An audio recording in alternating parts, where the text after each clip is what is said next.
할렐루야! 오늘도 하나님의 말씀을 통해 우리를 향한 주님의 뜻을 발견하고 그 뜻을 삶으로 살아내는 복된 하루가 되시기를 주님의 이름으로 축복합니다. 사람은 누구나 특별해지고 싶어 합니다. 선택받은 것은 기쁨이지만 성경은 우리에게 그 선택이 책임을 동반한다고 가르칩니다. 하나님께서는 이스라엘을 만민 중에 택하셨습니다. 그러나 그 택함은 단지 축복을 누리라는 뜻이 아니라 거룩함과 정의로 하나님의 뜻을 삶으로 살아내야 한다는 부르심이었습니다. 다시 말해 택하심은 은혜였지만 동시에 거룩한 책임을 요구하는 부르심이었습니다. 하지만 이스라엘은 그 은혜를 잊고 형식적인 예배와 불의한 삶에 빠진 채 하나님의 마음에서 멀어졌습니다. 오늘 본문 아모스 3장부터 5장까지는 하나님께서 그 백성을 향해 주시는 애절한 경고와 회복의 외침입니다. 이 말씀을 통해 우리 또한 삶의 예배를 회복하고 정의로 응답하는 믿음의 사람이 되기를 바랍니다. 먼저 3장을 통해 우리는 부르심은 책임을 요구한다는 사실을 깨닫게 됩니다. 거룩하신 하나님께서는 이스라엘을 다른 민족과 구별하여 택하셨습니다. 그러므로 그 선택은 죄에 대한 책임도 크다는 뜻이었습니다. 하나님께서는 3장 2절에 내가 땅의 모든 족속 가운데 너희만을 알았나니 그러므로 내가 너희 모든 죄악을 너희에게 보응하리라 하십니다. 거룩하신 하나님께 택함받은 백성은 그의 백성답게 말과 행동, 삶의 태도까지 하나님의 기준에 따라 살아야 합니다. 이스라엘은 하나님의 특별한 선택을 받았지만 그 선택은 면죄부가 아니라 더 큰 책임을 의미했습니다. 그렇게 하나님은 선지자를 보내어 사자의 표효처럼 경고하십니다. 하나님의 경고는 우연이 아니라 분명한 목적과 계획 아래 주어집니다. 오늘 우리도 예수님의 피값으로 구원받은 하나님의 백성입니다. 교회 직분자, 리더, 오래된 신자일수록 하나님께서는 더 깊은 책임을 물으십니다. 그렇게 우리는 직장에서, 가정에서, 교회에서도 내가 진정 선택받은, 택함받은 자답게 살고 있는지를 돌아보아야 합니다. 이어지는 4장에서 우리는 이스라엘의 모습을 통해 경고를 무시하는 완악한 마음, 회개 없는 삶의 완악함을 엿볼 수 있습니다.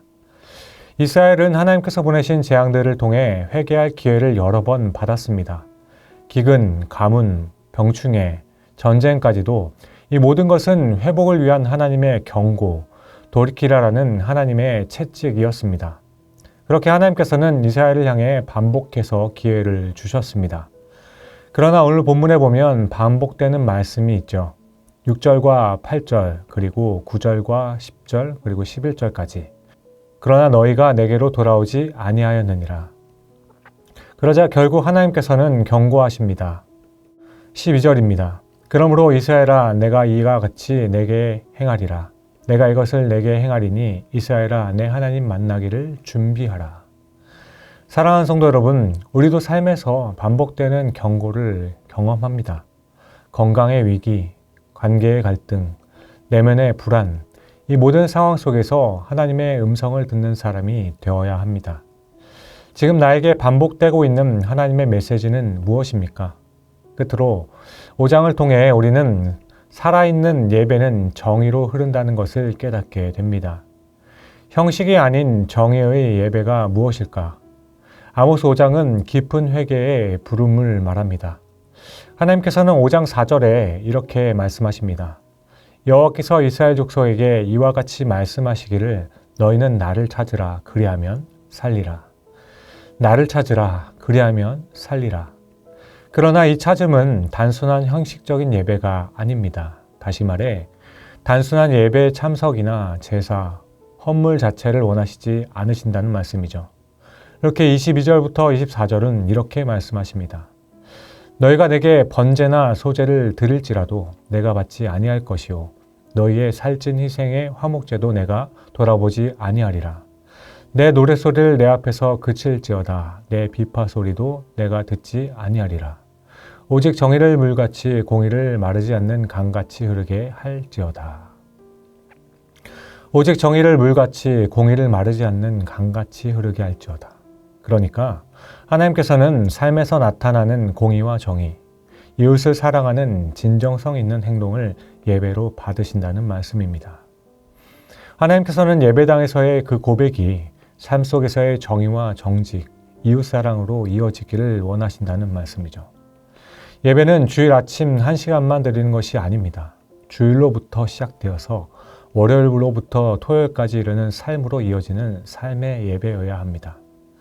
직장에서 불리한 상황을 보고도 알고도 침묵하는 것은, 가정에서 냉대하고도 또한 예배당에서는 견고한 척하는 것은 하나님께서 받지 않으시는 예배일 겁니다.